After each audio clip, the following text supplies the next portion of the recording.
the mainstream,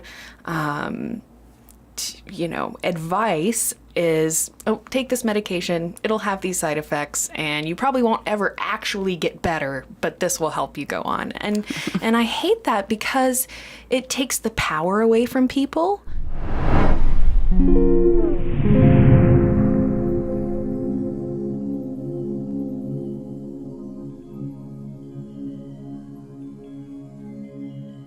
Hello and welcome to the Wellness Plus podcast, brought to you by wellnessplus.tv and made possible by our Patreon supporters.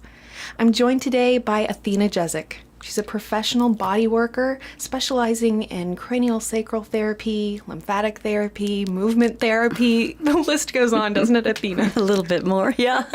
So thank you so much for joining me here today. Thank you. And I just was hoping that you could talk to us a little bit about your own journey through healing and taking control of your health, and then a little bit of how that branched out into now all of the hundreds of people that you have been able to help through conditions that maybe they didn't realize they could have so much success with healing and improving.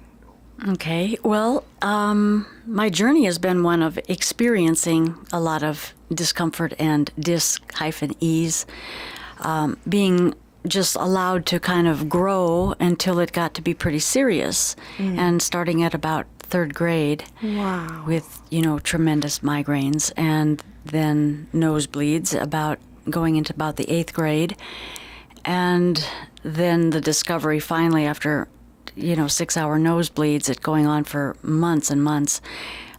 Finally, the doctors finding liver spots all over me, and they said that I had non-alcoholic fatty liver, which is basically non-alcoholic cirrhosis. And by that time, it was so aggressive, I was really sick, and they gave me a 50-50 chance of living after they put me in the hospital to take a liver biopsy. But this thing had been coming since I was in 3rd grade, 4th grade, 5th grade, 6th grade, 7th grade, 8th grade. So it had been coming all of those years. But that seems so young to have liver disease. Yeah, well, it was developing, I believe, from what I know now, as there were signs of it starting something wrong as, as I started to get the migraines, because headaches are a sign that maybe the liver has some issue, according to Chinese medicine. So that's just one thing that our system today in Western medicine, they don't look at the body like an environment. They look at the body like a machine, which it is somewhat of a machine, but it has to be considered more like a watch where every part works together instead of, just something that parts over here and parts over here, and they don't kind of connect, but they kind of all do. But it's just different. It's more of an environment because they don't ever think about the environmental part of it, the organ function along with all of the things like that. So it's interesting.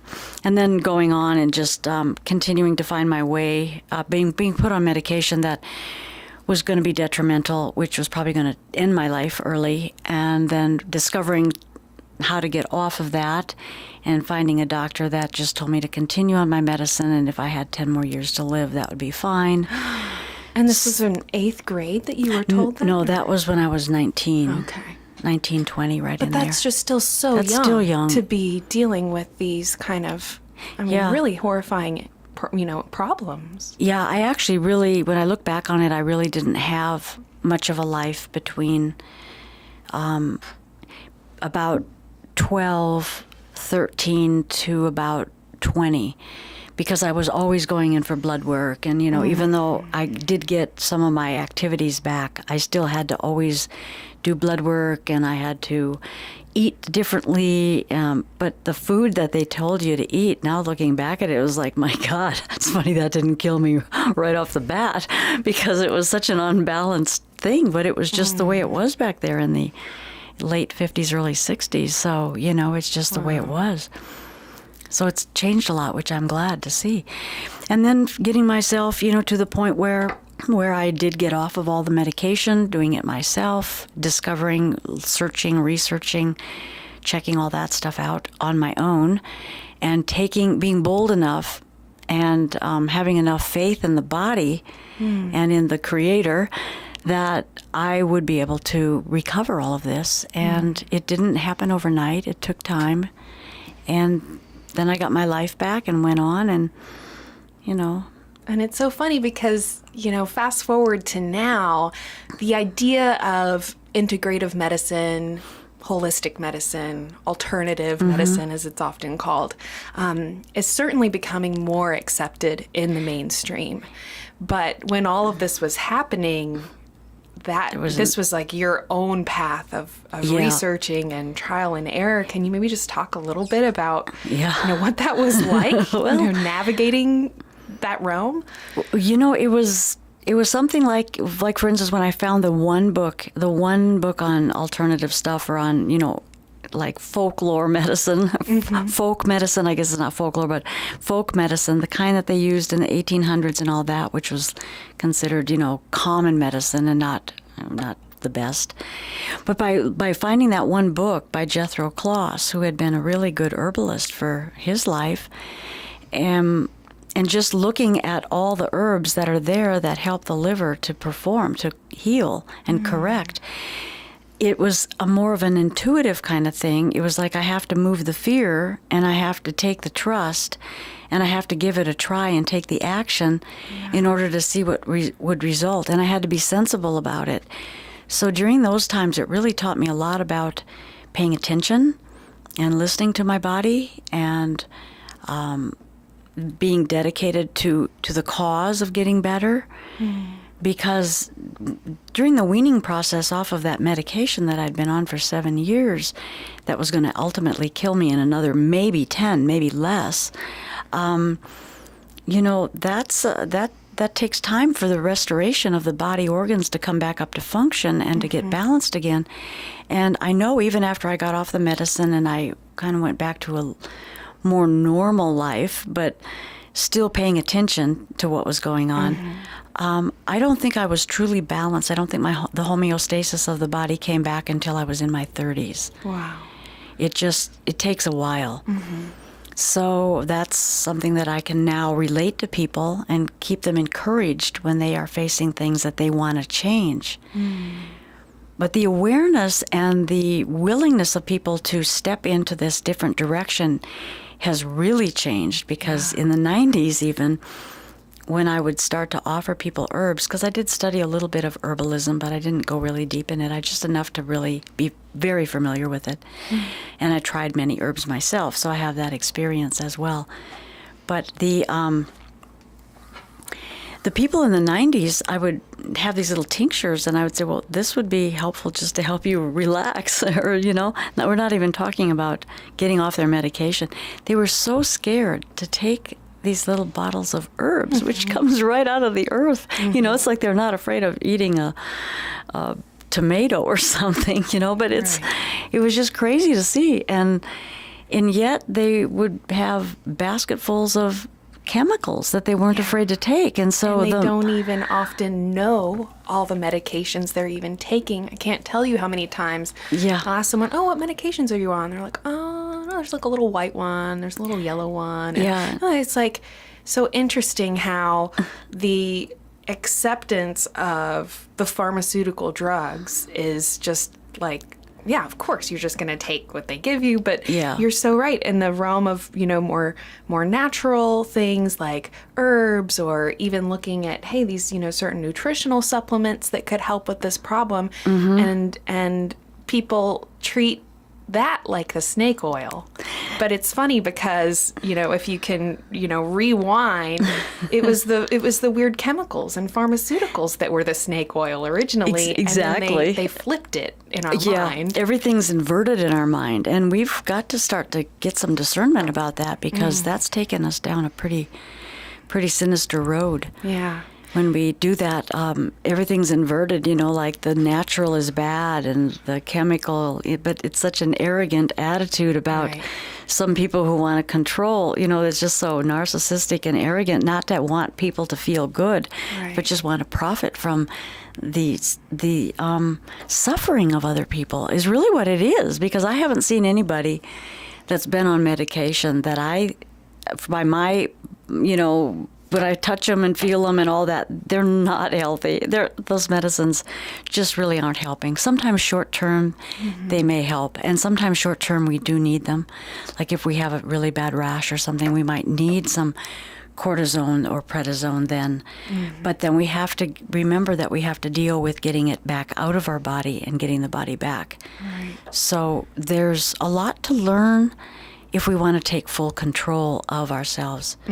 Because the danger of what they're doing by having people think, oh, I need healthcare. It's like, no, we need to focus on clean food, clean air, clean water, and knowing how to observe our bodies and give them what we need. Maybe we need to fast for a couple days. Maybe we just need to drink water. Maybe we need a little bit more protein. Maybe we need to have a couple of herbs that will help, liver function or whatever function. But right now, it seems like the push has been for so long that the narrative has become, we need to have health care so the costs will go down. Ha ha. Because we're all paying it like a tax, especially if it's socialized medicine, it's all just a tax. So they tell us something, we believe it, but we're not getting any better. But very few people are able to look at what they say and what the results are and connect the two. And so that to me is a sign of tremendous imbalance in the physical as well as mental and emotional. Right. And I think realistically, it's not that there isn't a place for the health insurance and the mainstream and a lot of the pharmaceutical drugs. It's just that there's something in the paradigm that almost treats it like that's all there is. Yeah, so this exactly. other component of how you take care of your health and, support your body and, with eating and movement and all of this is like, oh, well, that doesn't matter or it's not a thing. And then you just, use the medications or whatever. But we all know it's even kind of a joke, the long list of side effects for all the medications. Oh my gosh, yeah. And so, I think it's just so wonderful that now there is more of an opening of the mind, so to speak. People are being more open-minded to the idea that, there actually is a lot that you can do to keep yourself healthy. And they're actually getting there, It's a slow journey for some, but they are getting there. And Western medicine has its place. It definitely has its place, but it just has its place. It's not for everything. Yeah. It's just not. And it's not instead of you doing these things to try and support the body. Yeah. So we've been duped into thinking something that we need to rethink. And just believing that, there's no hope for us. There's so many different conditions for which, the mainstream, advice is, take this medication, it'll have these side effects, and you probably won't ever actually get better, but this will help you go on. And I hate that because it takes the power away from people. People feel helpless. It does. People just accept that, okay, well, now I have to live with this disease my whole life or whatever. Yeah. And it just, is so disheartening when in actuality, if we could be empowered to do something tiny, like drink a glass of water every morning when you wake up, do something tiny, like 3 minutes of stretching before you go to bed and when you wake up in the morning. And I just really try to emphasize to people that it doesn't have to be this huge life overhaul, changing everything, and just change is hard. But if we can start to make, these little modifications and adjustments, exactly, there's so much that can unfold and benefit. Yeah, that's very true. Well, first thing we have to do is recognize that that's a victim mindset. But when we feel like we have no power, we're falling into a victim mindset, and that's exactly where people are at the greatest risk of being taken advantage of, is when they feel like they don't have the power themselves when they really do. Yeah. I mean, if I could pull out of almost a death sentence when they diagnosed me with what it was. That was a 50-50 chance, and then all that, and pull through that, being told that they don't think that the body can even come back, and even after getting off the medication, is indicative enough to me that, that people should be empowered to understand their body wants to be well. It wants to perform for us. It wants to be in proper alignment. Right. It doesn't want to be sick. That's not the purpose of why we're here. So, and perhaps that's a perfect kind of setup for, maybe the overarching question, which is, how do we help our body heal? How do we restore our optimal health? Maybe you could even just kind of lay it out like the different little pieces or components for people. Yeah. And this is, I know this is part of what we are creating right now is a course about resolving pain and helping to restore health. And so craniosacral alignment, I think, is like probably the first piece, at least that we've started delving into with the videos we've filmed so far.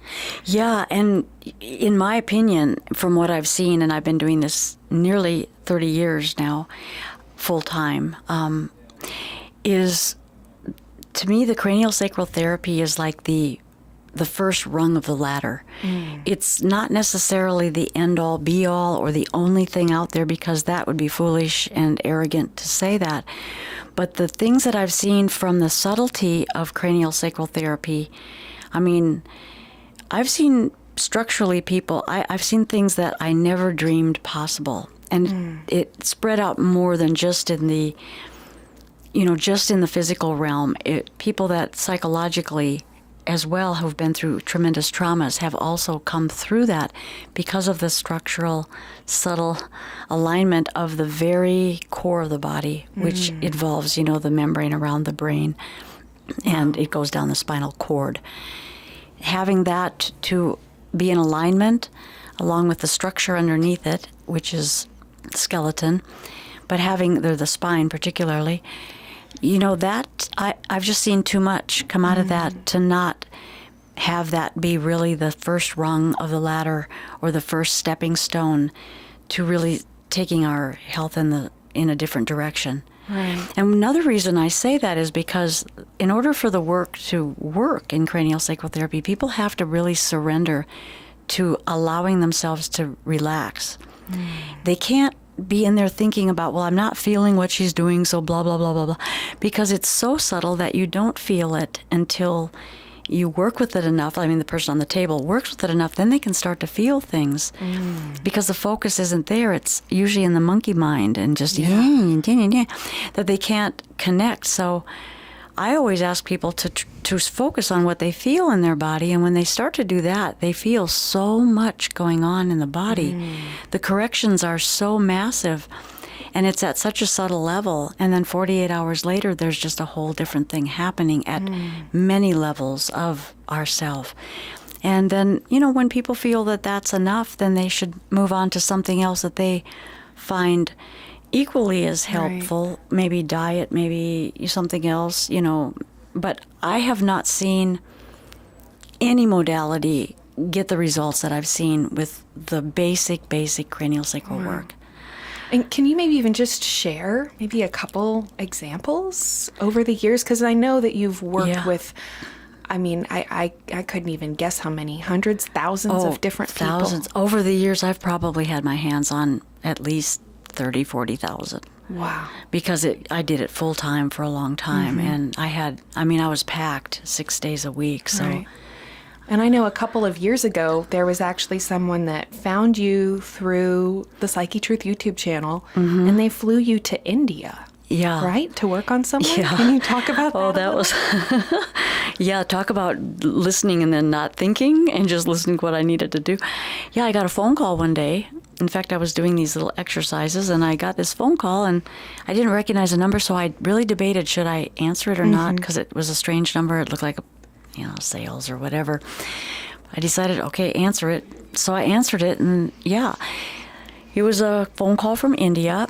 And the people were asking about my work, because they saw me on your station, and that the guy was very in a lot of pain. He had very severe sciatica. He had a couple discs, which I didn't know about at the time, but he had a couple discs that were out. And they asked if they could come and see me. Well, I'm kind of semi-retired, not really working in a big clinic or anything like that, so it's kind of awkward. But also, I was more concerned about him traveling that far in that kind of situation, because that's a pretty, that's a long way to be in that kind of pain. Yeah, a lot of stress of that amount of travel for somebody that, discs out and sciatica. Could he walk at that time? This guy could walk. Yeah, this guy could walk, but he dragged his leg more than anything. He was in a lot of pain. It was really bad. He had contacted. They were very, they had the resources to be able to do this, and so they had called doctors in China. Places all over the world, and everybody was saying surgery. So anyway, back to the phone call. I just, sciatica, that's an easy one to do. I don't know why they want surgery for that. But the Indian people don't just jump into surgery like they do here.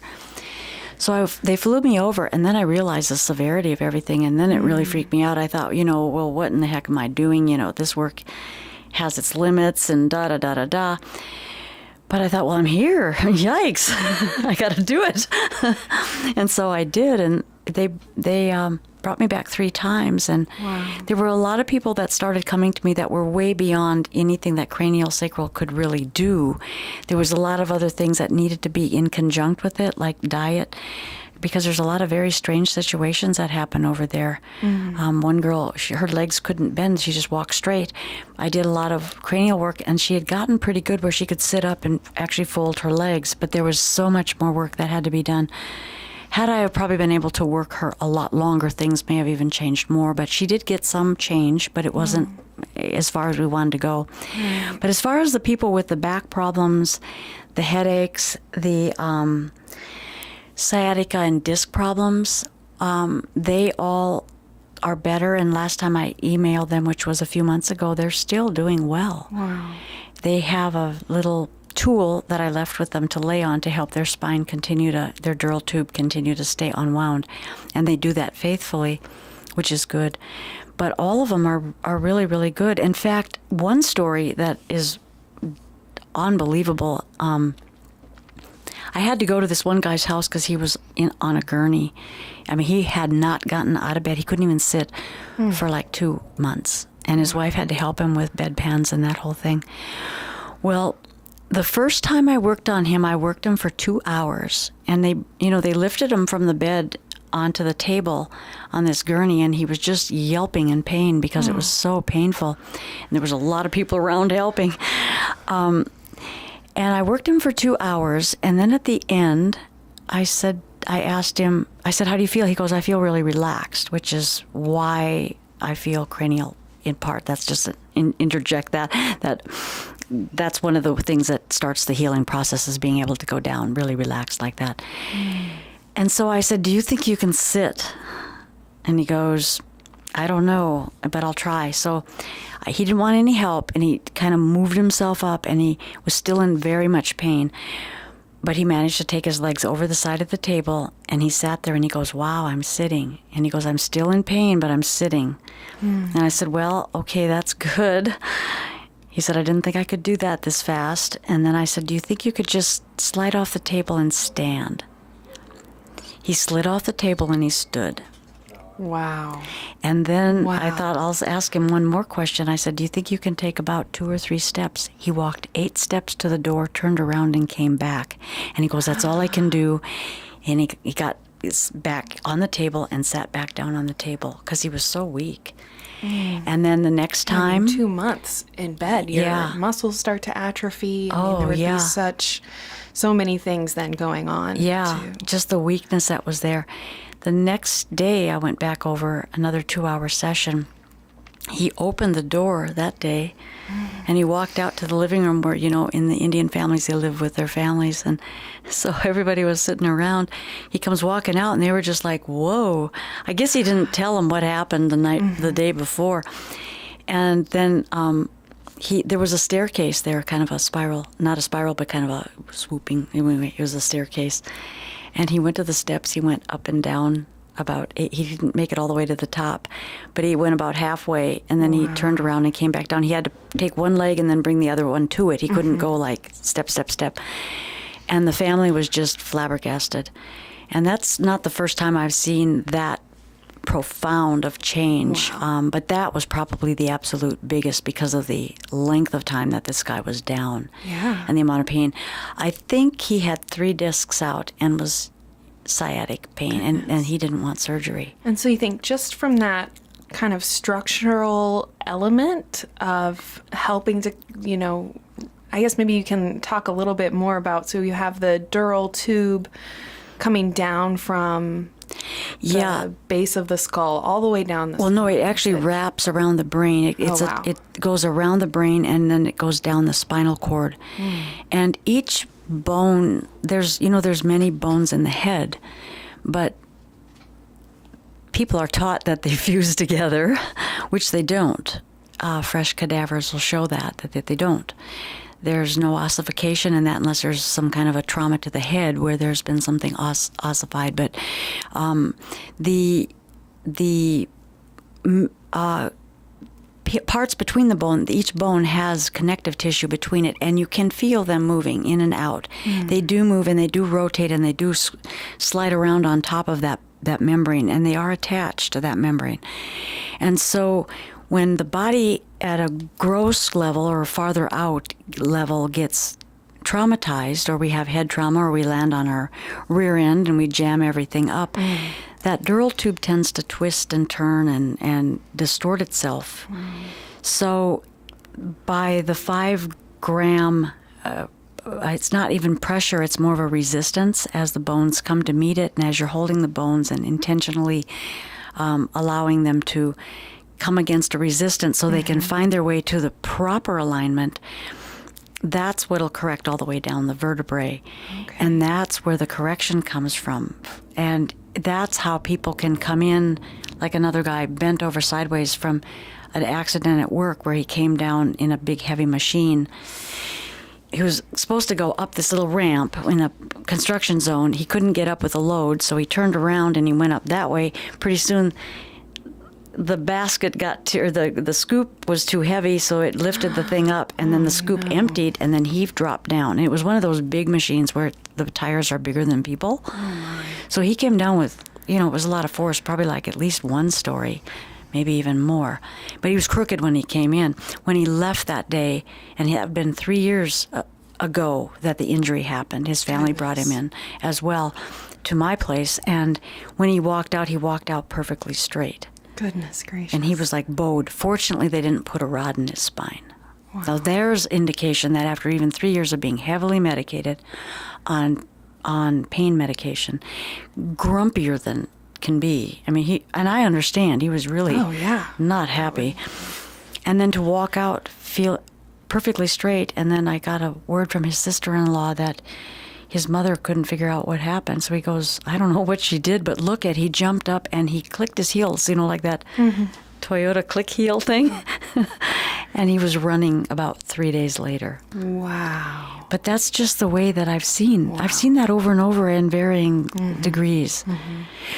But part of that I really think is getting the structure straight, but a lot of that also has to do with, in that work, because you're dealing with the nervous system, in a sense, because of the membranes around the nerve itself, it takes the body into a deep, deep, deep state of relaxation, where your brain waves are in probably theta, and some people are completely asleep. So I don't know if that's like knocked out. They're really, really deep into where they are, but that doesn't stop the body from doing the best work that it can do, as long as it has that resistance to be able to push against and get itself aligned.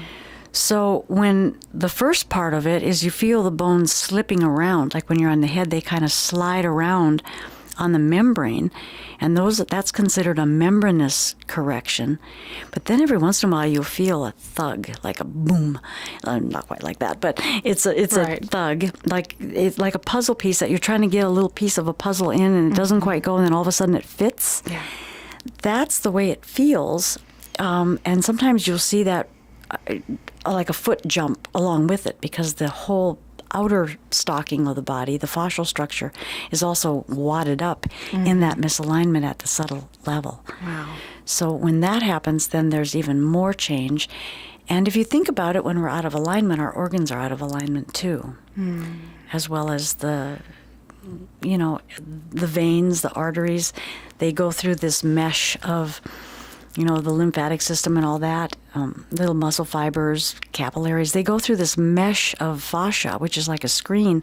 So if that's twisting, and you can imagine a screen with little toothpicks going through it, and you twist the screen a little bit, those little toothpicks are going to have to, make a little bit of contortion to stay there. And that prevents function from happening. So structure will always lead function. I like to say function follows structure, or structure leads function. Right. And what's funny is that in chemistry, when you're looking at the way all of the different molecules and proteins and everything are built, it's the same thing again. Oh. Function follows the structure. So every single micro, 10% arc or whatever in all of those little proteins and amino acids, vitamins, every single molecule, the structure is so important. And the whole function of that protein or nutrient or whatever it is necessitated, or necessitates that proper structure. And then they can start looking and seeing that, and these certain things start happening, and those little basic small structural things start changing. Suddenly, you lose all of the function. So it's very interesting how those two things are like right in line. That is, because it's kind of that way with building a house too. Oh, exactly, for sure. Or use plumbing. And I think previously you had mentioned something about, like whether you treat the body like a machine or like an environment. And this idea that like we're not a bunch of individual parts that act, on their own and nothing's connected. We're more of an environment where every system affects everything else, and the structure is just as important as all the other pieces. So I think that's an interesting kind of way to look at it. Yeah, it's a different way. And if we start to look at it, then a lot of this stuff that's alternative or, new, more of a nuance, it takes on a different shape because we have a different understanding behind it. As opposed to just running and chemically trying to straighten out something that we're biological. We're not made out of well, we kind of are, but we're not inorganic. We're organic. I guess that's where I wanted to. And I think it's it's a more complex system. Like earlier when you mentioned that migraines associated with the liver. I mean, nobody ever told me that. And it's just so interesting because immediately I go, man, I got to tell everybody I know with migraines. Even I sometimes suffer migraines, and I'm going, man, I'm going to work on supporting my liver and see how I can progress from there. Well, it is helpful. I mean, I remember after I learned that, I didn't get very many migraines because I would get the aura first. But I remember I would see the aura coming, and I doubt this would work for everybody, but I'm not suggesting that it would. But for me, I ran and I took golden seal, and that's a real cleansing thing. And then I would also take dandelion as soon as I saw that aura, and I would move it away. Wow. Because that deals with the liver. So there's more to it, and that's where other modalities have different, they have different things to contribute. Like comes out of acupuncture. That's a Chinese kind of way of looking at things. So I borrowed that from them, but it seems to be something that's solid. Right. And if it helps, who cares? If it helps, I mean, there you go. So I think that just in the sense of, realizing that our bodies are it's not like a car, what I mean, where you have like all these parts and all these things, and it's a very like, I think it's, very straightforward, when you think about the mechanics of a machine or a car or whatever. Yeah. To an extent, there's like a, very, detailed guide of how all the pieces work together. And there's something similar with the body because there's a lot of different components and pieces that all work together, but then there's also like another level. Yeah. It's like much more than just an if-then sequence. Yeah, it's like the environmental level. So if craniosacral is the first rung of the ladder, so to speak, what would be the second rung of the ladder? In my practice, what I've noticed that have helped the most is getting the cranial done. And then I find that oftentimes people's fluid system is pretty bogged down, which is the lymphatic system. And I like to work lymphatics more just to get the system going. And the reason that the lymphatic system gets sort of clogged, if you will, is because of the toxin that we put into our body.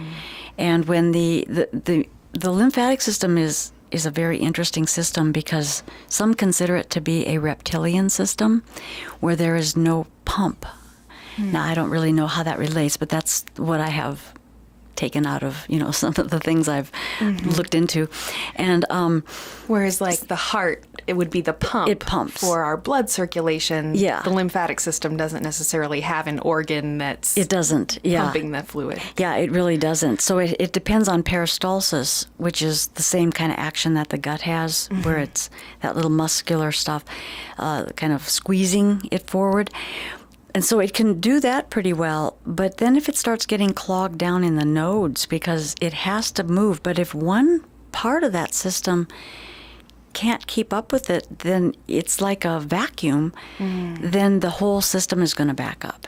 Okay. So to me, it's really vitally important to make sure that the entire system is opened up.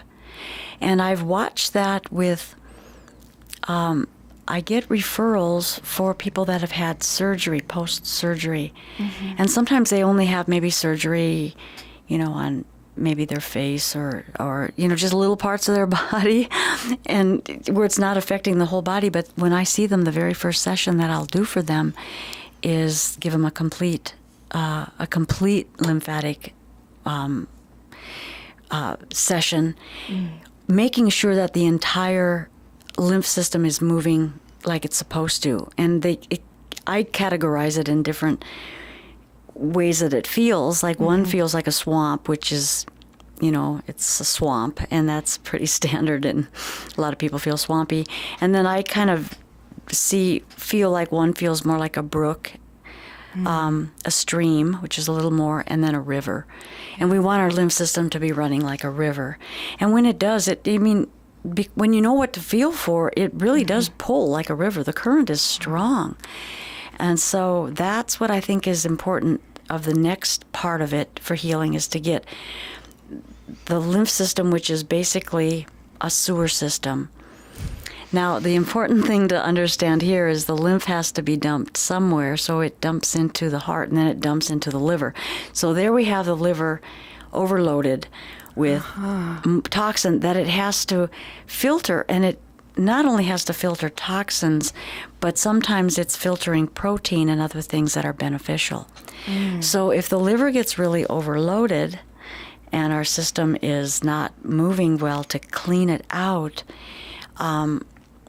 we can get relaxed, we can do all these things, but we're not going to really quite move it in quite the same direction as if we then take a look at the what's happening with the lymph system, especially when we've been sick and under medications and that kind of thing.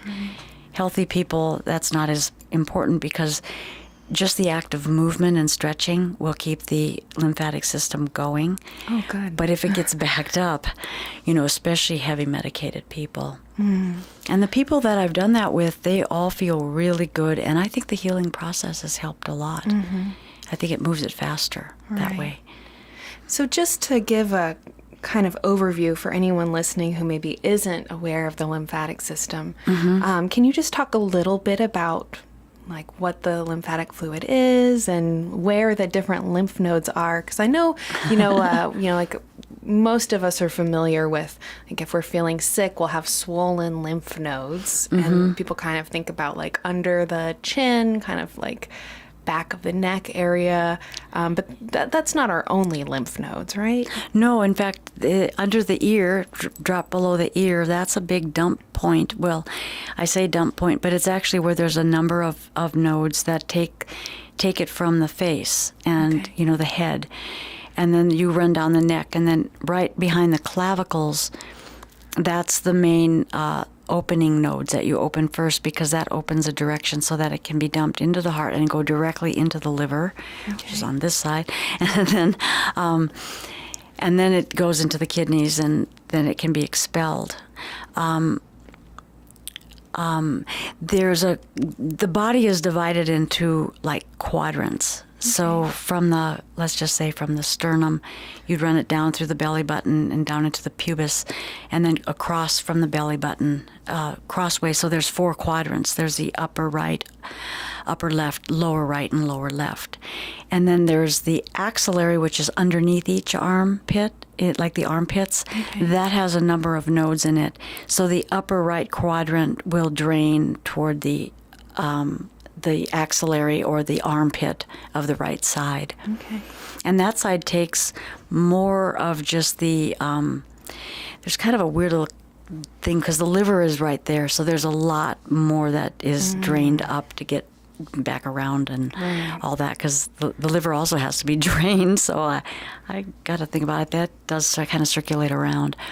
And then the same thing, the lower extremities will go to the lower areas, which is the inguinal area, which is the part in our inner thigh.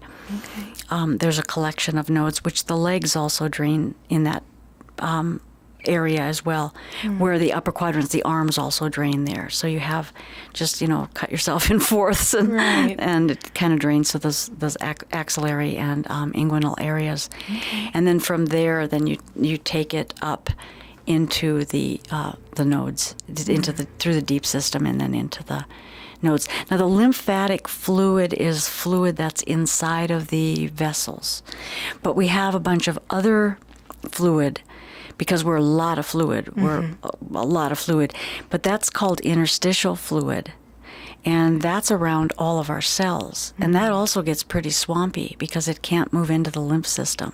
So swampy, you just mean like stagnant. Stagnant. It's not moving. It's not moving. So when you think of things like bloating or swelling, or when people get swollen ankles and stuff like that, that would be, you'd say that was like lymph? Well, you think about stagnant liquid, it is lymph or interstitial fluid that's not moving. Sometimes it can be caused by something going on in another organ, like some different organ malfunction. But the swelling itself or the bloatedness itself is usually the water, the lymph or interstitial stuff, interstitial fluid. The most dangerous thing with the lymph system being swampy is when you start to pit, which is when you have like such a swollen ankle and you push it in, and then there's a thumbprint for a while. That's really moving into a much more serious situation, and it can be dealt with. And on myself, I've had an experience where I had for months very swollen. I don't want to go much into the story, but after things were coming down and it was getting more normal, after I found out what I needed to be able to turn it, and I tried a lot of things to find. But one of the things that happened was my foot started to swell a little bit, and it was lymph from really deep from it being swollen for so long, and it was pitting. It was really a bad situation. So just my foot. So I started to open at the ankle, and then I started to pull kind of harder than what you'd normally do. But I started to pull, and by the time I got halfway down my foot, it was almost like there was this wall of stuff that was moving. I mean, it was like this big fluid, and so I just kept pumping that out all the way down to my toes, and it would, then it got smaller and smaller and smaller, and then after that came out, I never had a problem with my foot swelling again. Wow. Because it was kind of intermittent, and I'd get it drained. But this last time I just said, I'm going to go for it really hard. So I just dug in probably deeper than what we're, well, I know it's way deeper than what we're taught, but, and it was on myself, but that had really helped. So the fluid gets thick and it gets very gelatinous when it's not moving. And that's why pitting is so critical. Right. And people that are pitting should really consider not poisoning themselves much more if they possible, but they should really start considering what they're consuming, because that will also help to alleviate that. Yeah. So, yeah. So in addition to receiving lymphatic massage, you mentioned that stretching and movement, it also supports the lymphatic system? Yeah, it does. It does. So if people can't really exercise a lot, if they stretch their arm up over their head and move their arms around where the axillary and their legs, also where the inguinal areas are, and stretch deeply into those node areas, it kind of squeezes things and helps it keep going. Okay. But oftentimes, if there's a seriousness to it, they do have to have it manually moved because they have to stimulate the peristalsis again. It's kind of like the peristalsis gets, it damages, like, it gets damaged when it's so full. That's what it feels like to me. And a lot of this stuff is I'm going on what I feel and what I sense, because a lot of the real heavy-duty bookwork behind it is, I mean, that's really complex. So I take this from what I feel and what I have found to get me the results that I want when the people are willing to just, do what the body needs in that particular area or that particular system of the body. So, yeah. So craniosacral is the first rung, lymphatic is the second rung. What would be the third rung in restoring your health? It's, well, of course, there's the diet in there and all that. So there's kind of these little sub parts that I have to do. But I think that the third one probably would be a toss-up, maybe between diet, but I'm going to put movement next, because when you start to move, you start to want to eat differently. So it kind of works. And once your system starts being cleaned out a little more lymphatically, you want to start to maybe eat differently. Especially people that are a little more conscious, they'll start to connect the dots. And then you don't put yourself back into this constant state of stress where the stress hormones are turned on all the time. It's easier to control that. But then, like you mentioned earlier or at another time, I don't remember, about just changing the food. Just if we just start with bringing one thing in and slowing down on another thing, slowly pushing it out. And if you get cravings, I think people should just pig out on the craving till they make themselves basically sick. If they're working that direction, just eat to your heart's content and then realize how awful you feel. Yeah, and that will be the lesson to hopefully prevent you from. Well, it seems to work better and better, farther and farther apart, and then the craving comes back, because cravings are, especially when it's sugar, it changes things. And there's Candida, if Candida's involved, you know how that is. That changes the chemistry enough to where it will produce craving, and then it actually does. It produces a chemical that gives us this craving because it wants to be fed. Right. It's in survive mode, and then it does a chemistry thing where it actually gives us this feeling of satisfaction. So like, attaboy, Right. Thank you for feeding me, but we don't really relate it to the fact that it's almost like a little entity in there. Yeah. So just being mindful of these little things like that, and being careful, like, do I really want to take the sugar in, and start thinking ahead, like, how am I going to feel after that, instead of letting the crave take on. That's the self-discipline. And that's where people tend to fall off the ladder, because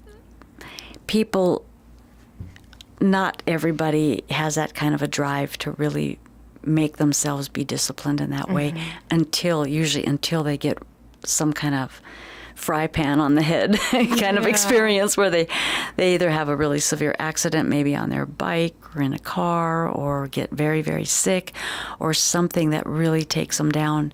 It's like, this is the lesson, and so what are you going to do now? What are you going to learn? You're going to learn to respect your body and the things that are there and people that are trying to help. Are you going to listen to things that you can take in and pick out what you need for yourself, or are you just going to continue on the same Right. path of self-destruction. Yeah, and I think realistically, when people do, what I probably recommend the most in my health coaching is that people just pick one little thing to do. That like is so whatever important. you can see yourself doing. Yeah. Don't pick out something that you're like, oh, I really can't see myself doing that. Pick something you can see yourself doing. Start doing it. Something really simple. I use the example of like drinking a glass of water first thing in the morning. That's a good place to start. But it's a great place to start. And people kind of roll their eyes because it sounds so simple. And then I just encourage them to just do it and make it a habit. And once you start noticing those little improvements or how you feel better or whatever happens, then that will be the impetus for you to say, okay, well, maybe I want to take on another new thing. Maybe I'll start, reducing sodas or sugar or whatever. And exactly. And that's exactly the way people are going to succeed. They can't bite it off in one bite because there's too much going. If they have candida, there's all those little guys in there that got to be eliminated somehow. So by starting with just water, then that's a different habit we're forming. Plus, most of us are dehydrated anyway. Yeah. And our organs don't work as good without water because it's got to pull it in from other places. And that's excellent place to start. I'm glad you're doing that because it is a process too. If people just have to slow down and be patient and realize it's really a process. It's a lifelong process. Right. But I love what you said, at the beginning. The body wants to heal. The body doesn't want to be sick. So if we can support our body's healing process, and in a lot of ways that just means getting out of the way, stopping adding in the toxicity and elements. And, one of the pieces that wasn't necessarily one of our rungs in the ladder, but it's something that you mentioned early on, is that a lot of the benefit that people experience is probably just from getting into that deep relaxation. And, we know that the parasympathetic part of our nervous system, what they call the rest and digest, that really is the state where the body can heal, can repair. Yeah. And we feel so much better, and we don't have all the stress hormones. So. Well, and do you realize when the stress hormones are turned on, our physiology changes because we're in flight or flight. So if we're in fight or flight mode, then our eyes will dilate a little bit more and our heart rate will be a little bit different, even though we think we're relaxing down. We really have to cross that bridge and get it down to where it just totally doesn't feel like it's looking for snakes to run away from or beat up. It really does take something to do that. I suppose people can get there in meditation. I've not ever been real successful because I haven't had the desire to do that. It's been too conflicting for me in other senses. Although I do think I meditate a lot in my own way when I'm working on people because I'm so focused with things. And I know that I did have a aura picture, whatever that is, with a lot of white light coming out of the top of my head with purple around. So, and the lady asked me if I meditated, and I thought, no, I don't, but I sure do sit quietly, focusing. I think in terms of mindfulness, Athena, you are definitely in that sense. That's kind of a funny thing about meditation is that it doesn't, in our minds, it sometimes has this feeling like, oh, it's you're sitting there and your eyes are closed and you sit in this certain way and you're like trying to think about nothing and it feels really foreign. But this idea that like any practice can be a meditative practice if you're focusing and being mindful. And, in that sense, at least for me, it's a lot easier to think like, yes, I'm going to just try to be more present and that's really mindful of what I'm doing. And you start to notice that like, wow, actually, I do feel more relaxed. I feel it's easier to like focus on things and whatever. And you start kind of getting those benefits of meditation, so to speak, even though you're not necessarily sitting down in a lotus position and like what people typically think about. Yeah. And actually, if you think about it, that's training the body to stay to where we don't have the same triggers to kick into that adrenaline and all that. Because like driving, that Well, I know from experience I can be a pretty aggressive driver. I find that surprising, Athena. But driving is stressful. I'm careful. But sometimes when they're just going so slow ahead, it's like, but if people begin to work with their nervous system and keep it into that more, meditative state all the time, even though they're not sitting in a position and consciously meditating, but just making it more of a way that they are just part of their being, the triggers are different for getting that going again. Like people can say things to me anymore, and I don't care how mean it is. I've been through the test of it, having to feel like everybody hates me because I don't particularly agree with some of their worldviews or whatever. And so, they can get pretty nasty. But after a while, when it's just, I don't really care, that's their thing. It's not going to affect me and where I'm at. I'm not going to let that in. Whereas sometimes, you just say something to somebody and it's like, I don't like you because of the way you talk. And, forget about all the good things somebody's doing, but they don't like the way they talk. So they're triggered and then they're irritated and then it just goes on and on. So, that's all part of moving towards peace within ourselves. And then we can start opening bigger doors. And you're so right that it's, they say that resentment is like poisoning yourself or whatever, and unfortunately in this day and age, we spend a lot of time just in our heads worrying about things, comparing ourselves to people, feeling like we're not good enough or we're not this enough or this person's that. And it is, it's not only makes us feel horrible, but it creates this like constant state of stress that most people are just moving through their day in all the time. Yeah. And it's, and it's very unfortunate. So I think that it's also something that, we need to hear that it's okay to feel that way. And it's natural that we have those feelings of judging ourselves and judging others and all of this. But then at the same time, it's just as much natural for us to be able to say, I'm not going to carry that with me. And I'm not going to let my feelings about this other person or something that somebody else said affect me in my own state. I'm going to take some responsibility for my emotions and my emotional response to try and not let this situation or this person get me all worked up and upset. And stressed out. And it's that state that people oftentimes, that we allow people to push us to, that is oftentimes the core of disease. It can be caused from toxin. Well, I think the body can take care of a lot of toxin. The immune system can do wonders if it's functioning right. But when we're in this other state of mind, everything's wacky then. It's just, it's like, personal inner anarchy or something. It's just like, there's no rhyme nor reason. It's like, everything's going crazy. Just their little cells are all eyes wide and hair sticking out wild.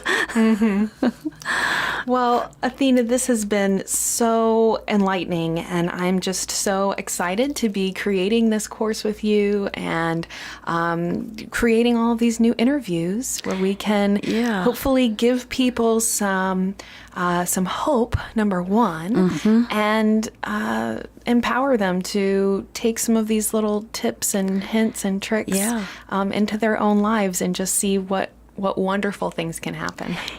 Thank you very much. And it really is all about what we do, what we take responsibility for. And, being human is pretty exciting if we can grab onto it. And I like what John Lash says. He's somebody that I really listen to a lot, but I love when he says that human beings should be moving towards excellence and beauty. Just in everything that we do. And I really like that. And so if we can think of that, maybe if somebody out there likes that, if it resonates, just think about moving towards beauty and excellence in everything we do. And that changes a whole paradigm of things. Awesome. Well, I am so excited to continue this conversation, continue changing the paradigm, hopefully. Yeah, hopefully. And just thank you so much, Athena, for being here. Thank you so much for having me. I look forward. Awesome. I want to thank everyone for tuning in today and listening. Remember that you can find video versions of these podcasts on wellnessplus.tv. And for those of you watching, thank you so much for being a part of our Wellness Plus family. We look forward to seeing you again soon. Hope you have a beautiful rest of your day.